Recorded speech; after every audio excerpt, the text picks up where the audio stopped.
अस्सलाम वालेकुम नाजरीन, क्या हाल है? तबीयत से ठीक है? मैं आता रहो जमशेद ब्लॉग तुसानी पे बलोच टीवी जिन्हें सारे चैनल सब्सक्राइब नहीं किया अपने चैनल जरूर सब्सक्राइब करो, लाइक करो, दोस्तों ने शेयर करो। अज अस तुहाडे कन खेना है प्योर नीली रावी के तोहफे।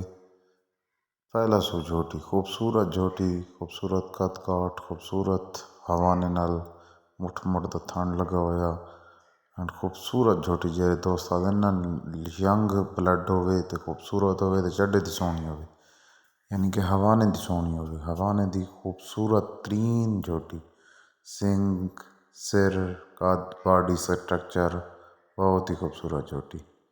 जिस भाई को ज़रूरत होवे चैनल ते नंबर शो हो रहा है, उस पर ज़रूर रब्ता कराए। खूबसूरत बिलियां बिलियां कालियां अखी, खूबसूरत लंबाई ते बॉडी लेंथ के नाल। जिस भाई को ज़रूरत हो ज़रूर रब्ता करना है चैनल ते वीडियो दे नंबर शो हो रहे हैं। अपने चैनल जरूर सब्सक्राइब करो, लाइक करो, दोस्तों शेयर करो। अल्लाह हाफिज़।